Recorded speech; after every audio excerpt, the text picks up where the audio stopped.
2025-26 সালেও কেন আপনারা ম্যাকবুক M1 কিনতে যাবেন? Hey, this is Musa. Welcome to my channel. আজকে আমি রিভিউ করতে যাচ্ছি সেই ল্যাপটপ যে ল্যাপটপটা নিয়ে এখনো অনেকে হাইপে আছেন, Apple MacBook M1 Air। তো চলুন দেখি এটার মধ্যে কি কি আছে। এই ভিডিওতে আমি আপনাদেরকে বলবো এর পারফরম্যান্স কেমন, design, battery life, pros and cons এবং সবকিছু বলবো আপনাদেরকে। M1 Air নিয়ে যে আমি বাস্তবিক যে অভিজ্ঞতা আছে আমার, সেটাই আপনাদের সাথে শেয়ার করব। তো ডিজাইন এবং বিল্ড কোয়ালিটি নিয়ে যদি কথা বলতে হয় তাহলে বলবো ডিজাইন একদম ক্লাসিক এবং অনেক স্লিম। আমি এইরকম স্লিম ল্যাপটপ আমি আমার লাইফে দেখি নাই। যে কোনো জায়গায় আপনি ইজিলি এটা প্যাক করে নিতে পারবেন। একদম প্রিমিয়াম কোয়ালিটির অ্যাপল স্টাইলের লুকে আপনারা দেখতে পাবেন এই M1। পুরোপুরি অ্যালুমিনিয়াম বডি, খুব স্লিম আর লাইট ওয়েট, মাত্র 1.29 কেজি এর আশেপাশে হতে পারে। এক হাতে আপনি এটা বহন করতে পারবেন এবং ব্যাগে খুব একটা জায়গা লাগে না। এটা ক্যারি করা খুবই ইজি, একদম খুবই পাতলা। এটার যে থিকনেস আছে, আপনি যদি থিকনেস দেখেন একদম চিকন। এরকম চিকন ল্যাপটপ বাজারে খুব একটা পাওয়া যায় না। পারফরমেন্সের দিক দিয়ে যদি কথা বলতে হয় তাহলে বলতে হয় এর প্রসেসর, অক্টাকোর প্রসেসর আছে এখানে এবং অক্টাকোর 7 বা 8 এর অক্টাকোর যে গ্রাফিক্স কার্ড আছে সেটা ইউজ করতে পারবেন।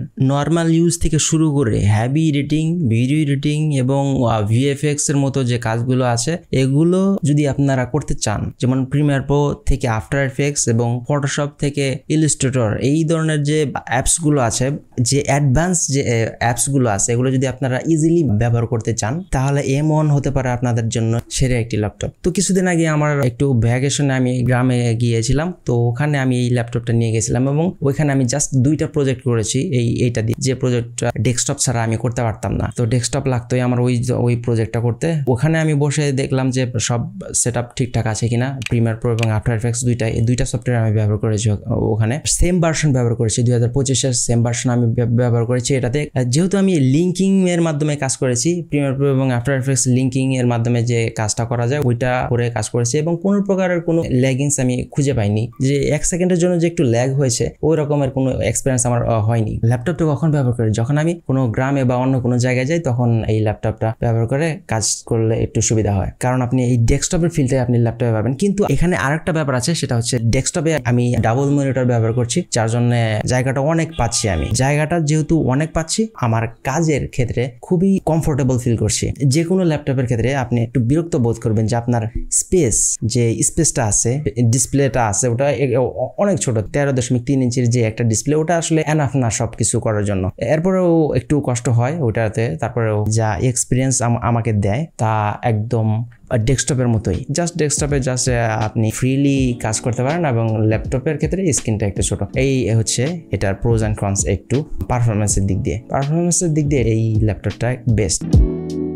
ব্যাটারি লাইফই হচ্ছে এই M1 এর যে মূল আকর্ষণ। তো কোম্পানি থেকে বলে দেয় যে আপনি একটানা 18 ঘন্টা চালাতে পারবেন, কিন্তু আসলে একটানা 18 ঘন্টা এইভাবে চালানো যায় না। দেখা যায় যে 12 থেকে 14 ঘন্টার মধ্যে শেষ হয়ে যায় যদি আপনি ফুললি ভিডিও এডিটিং থেকে শুরু করে ভিডিও কনজিউমিং, মুভি দেখার থেকে শুরু করে সবকিছু করেন, তাহলে দেখা যাবে যে 12 থেকে 14 ঘন্টার মধ্যে চার্জ মোটামুটি শেষ হয়ে যাবে। কিন্তু এই 12 থেকে 14 ঘন্টা ব্যাকআপ টানা যে আপনাকে ব্যাকআপ দিয়ে যাবে, এটা কিন্তু অন্য কোনো ধরনের যে ল্যাপটপ, অন্য ব্র্যান্ডের যে ল্যাপটপগুলো আছে এগুলা আসলে ধারে কাছে নাই। অন্য ব্র্যান্ড হয়তো বা আপনার 1 থেকে 2 ঘন্টা ব্যাকআপ দিবে, কিন্তু এখানে দেখা যাচ্ছে যে 12 থেকে 14 ঘন্টা অনায়াসে সে ব্যাকআপ দিয়ে যাচ্ছে। আমি তো আসলে একটানা ব্যবহার করি না, ডেস্কটপে কাজটা বেশি করতে হয়। যখন আমি আমার শহরে থাকি তখন ডেস্কটপে বেশি ব্যবহার করি, তো ল্যাপটপে খুব একটা ব্যবহার করা হয় না। এর জন্য দেখা যায় যে একবার চার্জ দিলে হয়তো বা 3 থেকে 4 দিন চলে যায়। এই দিক থেকে একটু বেটার আমি পাচ্ছি। তো ব্যাটারি লাইফ একদম জবরদস্ত। তো আপনারা ইজিলি এই M1টা ব্যবহার করতে পারেন। তো যারা বাইরে যান, বিভিন্ন প্রোগ্রাম থেকে ঘুরতে যান, তাদের জন্য এটা একটা বিশাল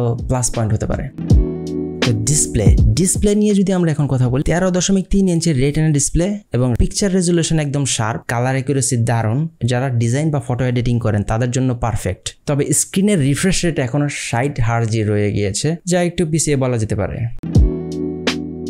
720 পিক্সেলের যে ওয়েবক্যাম আছে, M1 চিপের ইমেজ প্রসেসিং এর জন্য ভিডিও কলে অবশ্যই ইমপ্রুভ কোয়ালিটি পাওয়া যায়। তো মাইক্রোফোন ভালো, জুম বা গুগল মিটের জন্য একদম ঠিকঠাক। যদি 1080 পিক্সেলের রেজুলেশন হতো তাহলে জিনিসটা আরো ভালো হতো। স্পিকার একটা দুর্দান্ত একটা জিনিস। এটা যে বেজ আছে, স্পিকার যে বেজ, এটা একদম দুর্দান্ত। মুভি দেখা থেকে শুরু করে আপনি গান শুনবেন, ইউটিউবে কন্টেন্ট কনজিউমিং করবেন, একদম পারফেক্ট একটা সাউন্ড দেয় এটা। M1 চিপ থাকার কারণে এর দুর্দান্ত পারফরমেন্স, লাইট ওয়েট ও প্রিমিয়াম ডিজাইন চমৎকার ব্যাটারি লাইফ, রেটিনা ডিসপ্লে, নিঃশব্দ, কোনো ফ্যান নাই, ম্যাকবুক ওএস এর স্মুথ এক্সপেরিয়েন্স,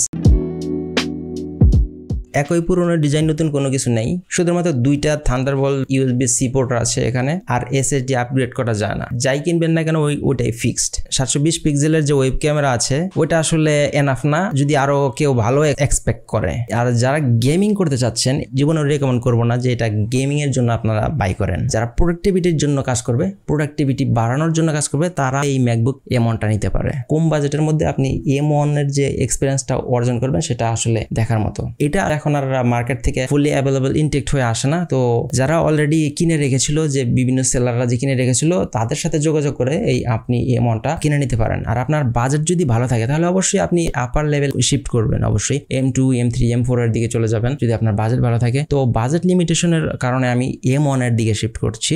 M1 যে খুব একটা বাজে তা না, খুবই ভালো একটা প্রোডাক্ট। এই ছিল আমার ম্যাকবুক M1 ইয়ার এর রিভিউ। কেমন লাগলো? অবশ্যই ভালো লেগেছে এবং নতুন কিছু জানতে পেরেছো অবশ্যই। তো যদি ভিডিওটি ভালো লাগে থাকে অবশ্যই আমাকে সাবস্ক্রাইব করে পাশে থাকো এবং বেল আইকনটি প্রেস করে দাও। আর কমেন্টে জানাও তুমি কি M1 ইউজ করো, আর M1 যদি ইউজ করে থাকো তাহলে তোমার অভিজ্ঞতাটা কিরকম এটা থেকে তুমি রেজাল্ট পাচ্ছ আমার সাথে শেয়ার করতে পারো। আজকের মতো ভিডিও এই পর্যন্তই। ভালো থাকবো সবাই, দেখা হবে পরে কোনো ইফেক্টিভ এবং ইনফরমেশনাল ভিডিওতে। আসসালামু আলাইকুম।